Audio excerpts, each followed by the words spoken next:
সম্মানিত সুধী, হযরতুল আল্লাম শহীদ মরহুম আল্লামা দেলোয়ার হোসেন সাঈদী রহিমাহুল্লাহ, ওনার স্মৃতি বিজড়িত আজকের এই ঐতিহাসিক প্যারেড ময়দানের তাফসিরুল কোরআনের প্রোগ্রামে সব আছে। স্টেজ আছে, শ্রোতা আছে, প্যান্ডেল আছে, মিডিয়া কাভারেজ আছে, কিন্তু আমাদের কলিজার টুকরাটা আমাদের মাঝে নাই। আজকের এই প্রোগ্রামে আলোচক হয়ে এই চেয়ারে আমি না বসে ওই শ্রোতাদের কাতারে বসে যদি আমাদের আল্লামার নুরানি চেহারার দিকে তাকিয়ে ওয়াজ শুনতে পারতাম, আমাদের হৃদয়টা ঠান্ডা হয়ে যেত, আমাদের তৃষ্ণার্ত হৃদয় শান্ত হতো। সব আজকে আছে, কি যেন নাই, ঠিক কিনা বলেন? আল্লাহ তাআলা প্রতি 100 বছরে একজন মুজাদ্দিদ পাঠান, প্রতি 100 বছরে একজন মুজাদ্দিদ, যিনি সমাজকে সংস্কার করেন। আল্লামা দেলোয়ার হোসেন সাঈদী রহিমাহুল্লাহ ছিলেন তেমন একজন মুজাদ্দিদ। চিৎকার করে বলেন ঠিক কিনা? উনি শিরক বিদআতের আস্তানাকে তছনছ করে দিয়েছেন, তাওহীদের বাণীকে সমুন্নত করেছেন, গণমানুষের কাছে তাফসিরুল কোরআনকে জনপ্রিয় করেছেন। আজীবন আজীবন তিনি ইসলামকে বিজয়ী শক্তি হিসেবে দেখার স্বপ্ন দেখতেন। এত প্রাঞ্জল ভাষা, এত চমৎকার আধুনিক প্রেজেন্টেশন, গণমানুষের কাছে কোরআনের তাফসিরকে এভাবে জনপ্রিয় করে তোলার মতো ব্যক্তিত্ব আল্লামা সাঈদী ছাড়া দ্বিতীয় কেউ এই বাংলার ভূখণ্ডে নাই। এই যে তাফসিরুল কোরআন, এই যে টার্মিনোলজি, এই টার্মটাই উনি আসলে জনপ্রিয় করেছেন। আমরা আগে জানতাম না যে এভাবে তাফসির করা যায়, এভাবে scientific indications of the Holi কোরআনকে মানুষের কাছে পেশ করা যায়, এভাবে এত জীবন ঘনিষ্ঠ করে, এত ইন্টারেক্টিভ করে কোরআনের কথাগুলো মানুষের কাছে উপস্থাপন করা যায়। উনি অন্যায়ের বিরুদ্ধে সবসময় সোচ্চার ছিলেন, প্রতিবাদী কণ্ঠস্বর ছিলেন। ওনার আলোচনা শুনলে দেহের রক্ত টকবক করে ফুটতে থাকতো। আল্লাহু আকবার, আল্লাহু আকবার, আল্লাহু আকবার। He was a strong mouthpiece of Islamic revivalism. Islamic জাগরণের স্ট্রং মাউথপিস ছিলেন আল্লামা সাঈদী রাহিমাহুল্লাহ। অনেক দোয়া পেয়েছেন, আমরা পড়েছি, এমন জীবন তুমি করিবে গঠন, মরণে হাসিবে তুমি, কাঁদিবে ভুবন। গোটা বিশ্বকে তিনি কাঁদিয়েছেন। আল্লামা যখন ইন্তেকাল করলেন, আমি তখন মালয়েশিয়া থেকে যুক্তরাষ্ট্রে একটা কনফারেন্সে যোগ দিতে যাচ্ছি, কাতার এয়ারলাইন্সে। মালয়েশিয়া থেকে দোহাতে নামলাম।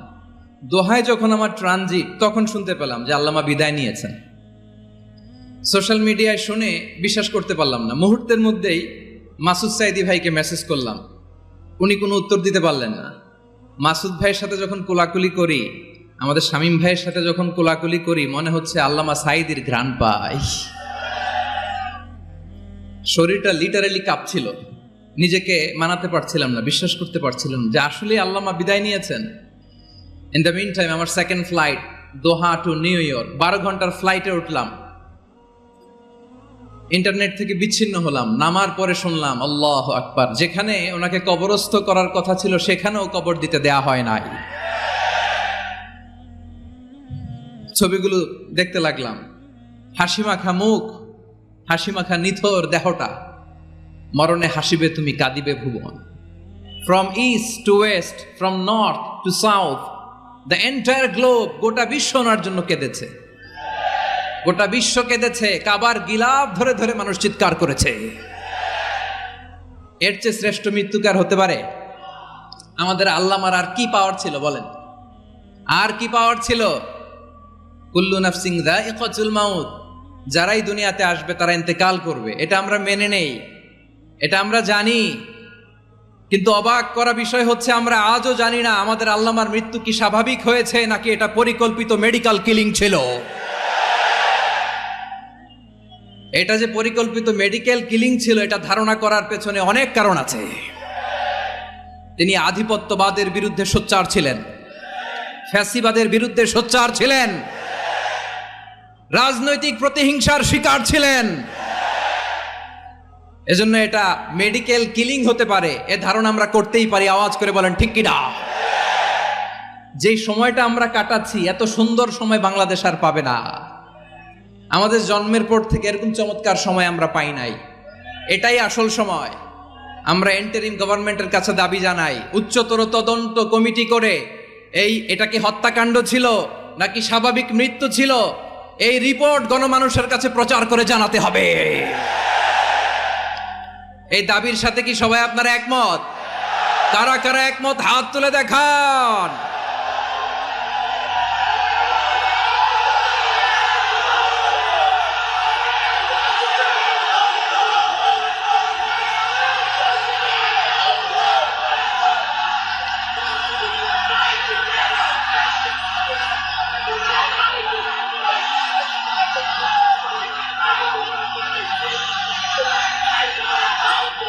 আমার প্রিয় ভাইয়েরা, প্রিয় চট্টলাবাসী, আল্লাহ তাআলা তার এই মুখলেস গোলামকে তার জান্নাতুল ফেরদাউসের মেহমান হিসেবে কবুল করুক, তার জীবনের সকল খেদমাগুলোকে কবুল করুক, জান্নাতুল ফেরদাউসের আলা মাকামে তাকে মেহমান হিসেবে কবুল করুক। আল্লামা শহীদ দেলোয়ার হোসেন সাঈদী রাহিমাহুল্লাহ, উনি ছাড়াও এই ঐতিহাসিক ময়দানে কথা বলেছেন আল্লামা লুৎফুর রহমান রাহিমাহুল্লাহ। চলে গিয়েছেন আমাদেরকে ছেড়ে। তিনি বলতেন, ইনশাআল্লাহ মিজান আবার আসবে। হুজুর, আমি তো আসলাম, আপনি তো আমাদেরকে ছেড়ে চলে গেলেন। আল্লাহু আকবার, আল্লাহু আকবার, আল্লাহু আকবার। গলায় কোনো সুর ছিল না, সুর দিয়ে কথা বলতেন না, কিন্তু এত চমৎকার শব্দের বুনন, এত চমৎকার প্রেজেন্টেশন, এত চমৎকার ভাবে ঐতিহাসিক বর্ণনাগুলো তিনি উপস্থাপন করতেন। মন্ত্রমুগ্ধ হয়ে আমরা আল্লামা লুৎফুর রহমানের কথা শুনেছি। আমরা হযরতুল আল্লামা লুৎফুর রহমান রাহিমাহুল্লাহর জন্য এই বিশাল ময়দান থেকে দোয়া করছি, আল্লাহ তাআলা তুমি তোমার এই খাদেমকে জান্নাতের মেহমান হিসেবে কবুল করে নাও। আরো অনেক আল্লামারা এখানে কথা বলেছেন, বিশেষ করে বাইতুল শরফের মরহুম পীর সাহেব হুজুর থেকে শুরু করে আরো যারা যারা তারকাতুল্য ওলামায়ে কেরাম এই চট্টগ্রামের ময়দানে কথা বলেছেন, আলো ছড়িয়েছেন। আমরা এই লক্ষ লক্ষ তাওহীদি জনতাকে নিয়ে তাদের জন্য দোয়া করছি, আল্লাহ তাআলা ওনাদের জীবনের সকল ভুল ত্রুটি ক্ষমা করে দিয়ে তাদেরকে জান্নাতুল ফেরদাউসের মেহমান বানিয়ে নিক।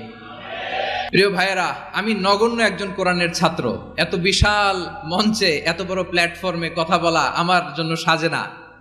তারপরও আমাদের মুরব্বীরা আমাদের ডানে বায়ে বসে আছেন, ওনাদের আদেশ ক্রমে, ওনাদের অনুমতি ক্রমে কিছু কথা আজকের এই ঐতিহাসিক প্রোগ্রামে আপনাদের সামনে উপস্থাপন করার চেষ্টা করব। ওমা তাওফীকি ইল্লা বিল্লাহ।